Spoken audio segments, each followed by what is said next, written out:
სახელითა მამისათა და ძისათა და სულისა წმინდისათა ჩვენთან არის ღმერთი. ყველას მოგილოცავთ ტაძრის განახლებას. საოცარია საუკუნეების განმავლობაში ჩვენ ვიცით რომ ტაძრები განახლდებოდა. იცვლებოდა მისი არქიტექტურული ფორმა, მაგრამ აი ამ ტაძრის განახლება სამგზის მოხდა სულ რაღაც რამოდენიმე წლის განმავლობაში. თავდაპირველად აშენდა ძალიან მცირე ზომის ბაზილიკური ტაძარი, შემდეგ მოხდა მისი გადიდება და ბოლოს აი გადაკეთა ჯვარ-გუმბათოვან ტაძრად. რა თქმა უნდა, შეიძლება ჩვენ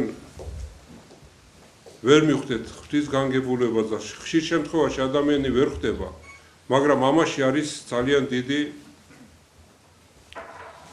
ღვთისგანგებულება ჩადებული, რომ ეს ტაძარი სამგზის გადაკეთა, ეს შეიძლება რომ სამგზის უნდა განახლდეს მონასტერიც, ხეობაც, სრულიად საქართველო განახლება და წინსვლა ეს აუცილებელი არის. არა მარტო თითოეული ჩვენთაგანისათვის, არამედ მთლიანად ერისათვის. და მე ყველაზე მეტად მახარებს ის, რომ ეს ტაძარი განაახლა მრევლმა. ჩვენ არ ყავდა ესეთი ერთიანი სპონსორი, ვინც დაგვაფინანსებდა, ვინც მიიღრეობას, ეს გააკეთა მრევლმა. მრევლმა აკრიფა თანხა და აი ამ თანხით გადაკეთა ეს ტაძარი. და ამაშიც მართლაც ძალიან დიდი ღვთისგანგებულება იმ მხრივ, რომ ძალა ერთობაში არის. თუ ერთად არ ვიქნებით, თუ ერთად არ შევიკრიბებით, ასეთ მნიშვნელოვან საქმეში თუ არ მივიღებთ მონაწილეობას, მაშინ ასეთი განახლებები არ მოხდება. მე მხედველობაში მაქვს სულიერი განახლება, რაც აუცილებელი არის მთლიანად ერისთვის, მონასტერში ძმობისთვის და საქართველოს მასშტაბით კიდე მრევლისთვის.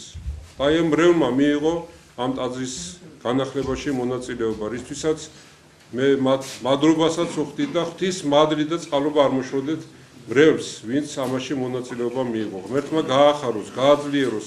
განსაკუთრებით მე მინდა დავლოცო ამ მონასტრის წინამძღვარი მამა იოსები, რომლის მონდომებითაც, ერთგულებით, თავდადებით მოხდა ამ ტაძრის განახლება. გაბრიელ მთავარანგელოზის სახელობის ტაძარი დაარსდა 2002 წლის 1 მაისს. 2002 წლიდან მოყოლებული უკვე მესამედ გადაკეთდა რა და ჯვარ-გუმბათოვნად.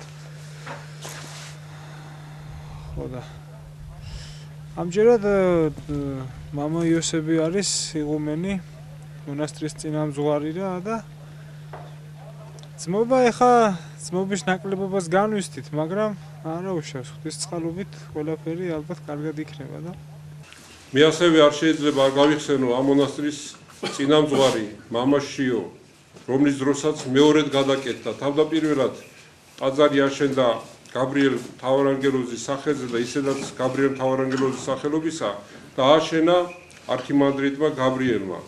ის მოღვაწეობდა ამ მონასტერში. შემდგომში მამა შიო იყო მეორე წინამძღვარი, რომლის დროსაც გადიდდა ეს ტაძარი, გაიზარდა, აი მესამედ კიდე მამა იოსების დროს გადაკეთა ჯვარ-გუმბათოვან ტაძრად.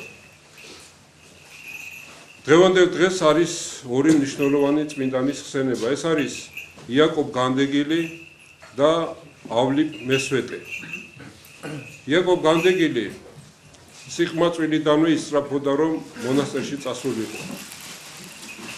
და მართლაც ის წავიდა დაემოწაფა ცნობილ მოძღვრებს, მათ ასწავლეს განდეგილი ცხოვრების წესი. ესე იგი, ჩვენ აქედან რას ვგებულობთ, რომ არსებობს მონასტრული ცხოვრების წესი, არსებობს უდაბნოში ცხოვრების წესი და არსებობს განდეგილად ყოფნის ცხოვრების წესი. განდეგილად ცხოვრობდნენ ბერები, რომელიც მარტო ცხოვრობდნენ და ტვირთულობდნენ განსაკუთრებულ ღვაწლს. აი ამ შემთხვევაში იაკობ განდეგილმა იტვირთა ღია ცის ქვეშ მოღვაწეობა. მას არც სენაკი ჰქონდა, არ ტაძარი ჰქონდა. ის სიცხეს, ზაფხულის სიცხეს და ზამთრის სიფიცხეს იტანდა ღვთის გულისათვის. და ასევე მას ჰქონდა ჯაჭვები მოკიდული, იმდენად რომ აი ამ ჯაჭვების სიმძიმით ის მუდმივად მოხრილი იყო, წელში მოხრილი იყო და ჭამდა წყალში დამბალ ქერს. მისი საკვები იყო ეს. და აი ამ ღვაწლიდან გამომდინარე, მას უფალმა მისცა სამი მნიშვნელოვანი ტალანტი. ეს იყო ყურნების მადლი, ეშმაკთა განსხმის მადლი და ადამიანთა მკვდრით აღდგინების მადლი. იშვიათი არის ასეთი წმინდანი, რომ მკვდარი აღადგინოს, კი იყო წმინდანები, რომ მკვდრებს აღადგენდნენ, მაგრამ აი ამ ღვაწლიდან გამომდინარე, ღირს მამა იაკობს მიეცა ეს ტალანტი, ნიჭი. და ჩვენ რაში ვწმუნდებით, რომ ხშირ შემთხვევაში ჩვენი სასულიერო პირები, ბერები ვერ გრძნობენ აი ამ ღვთის მადლს. არ იღწვიან სათანადოდ. ეს ნიშნავს იმას, რომ რწმენის ნაკლებობაცაა ასეთ სასულიერო პირებში და უფრო მეტად მიწიერი საზრუნავით არიან დატვირთული. უფრო მეტად მიწიერი აინტერესებს. ამ ქვეყნიური დიდება, ამ ქვეყნიური პატივი, ტკბობა მიწიერი, სოფლის ტკბობა და აქედან გამომდინარე ვერ ღებულობენ, ვერც ლოცვის ტალანტი აქვს, ვერც განკურნების ნიჭი აქვს, ვერც სხვა რამეს ვერ აკეთებენ და ჩვენ უნდა დავფიქრდეთ. იესო ქრისტე გუშინდა დღეს იგი თავად იარს უკუნისამდე. ესე იგი, არ არსებობს დრო, ნებისმიერ დროში შეიძლება ადამიანმა იღვაწოს და მიაღწიოს რაღაც, მაგრამ ერთი რამეც არ უნდა დაგვავიწყდეს, რომ წმინდა მამები მიღწევისთვის კი არ ზრუნავდნენ და იღწოდნენ, რომ რაღაცისთვის მიეღწიათ, რომ გავხდარიყვნენ სასწაულთმოქმედები, ან მკვდარი აღედგინათ, ან რაღაცა ისეთი მოემოქმედათ. ისინი შინაგანიდან მომდინარეობდა ეს. მათ სურდათ, რომ ღვთისათვის სათნო ცხოვრებით ეცხოვრათ, მათ სურდათ სულის ცხოვნება, განწმენდილი სულით, რომ წარმგარიყვნენ უფლის წინაშე. და სწორედ ამის შემდეგ, როცა ისინი ამას არ ითვალისწინებდნენ, რომ რაღაცისთვის მიეღწიათ, უფალი აძლევდა ასეთ ტალანტს, ყურნების ნიჭს, ეშმაკთა განსხმის ნიჭს და მკვდრის აღდგინების ნიჭს. და მართლაც იაკობ განდეგილთან ძალიან ბევრი ადამიანები მიდიოდნენ განსაკურნებლად. ხელის დადებით ლოცვით კურნავდა ადამიანებს. ისე რომ ეს თავისთავად არ მიიღწევა ის, რომ ადამიანმა უბრალოდ დაჯდეს, იჯდეს, მონასტერში გაატაროს დრო და მან ესეთი სასწაულებიც მოემოქმედა. ესე არ ხდება. აუცილებლად ღვაწლია საჭირო. აუცილებლად უნდა მოვთოკოთ ჩვენი ნება. და ღვთის ნებას უნდა დავემორჩილოთ. და ის სწორედ ასეთ შემთხვევაში უფალი აძლევს ნიჭს, სხვადასხვა ტალანტს. ლოცვასაც ნიჭი ჭირდება, ლოცვის ნიჭი, მარხვის ნიჭი არსებობს.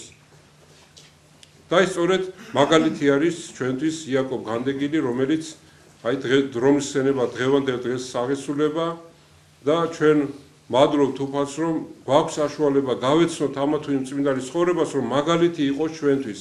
ან შეგვახსენოს, ან მის ფონზე ჩვენი დაცემული ბუნება დავინახოთ. ასეთი წმინდანის ფონზე და მისი ცხოვრების წესიდან გამომდინარე და რაღაცნაირად ვიზრუნოთ, არ გავჩერდეთ. დღეს იმდენად დიდია საცდური და დღევანდელ დღეზე ამბობენ წმინდა მამები, რომ რჩეულნიც კი შეცდებიანო, იმდენად დიდია განსაცდელები. აქედან გამომდინარე, თუ არა სულიწმინდის მადლი, თუ არ მოიხვეჭა სასულიერო პირმა ერის ადამიანმა, ვერანაირად სხვა მხრივ დაცული ვერ იქნება. ეს თაღები ჩვენ ვერ დაგვიცავს, ვერც სენაკი ვერ დაგვიცავს, ვერც სასახლები ვერ დაგვიცავს.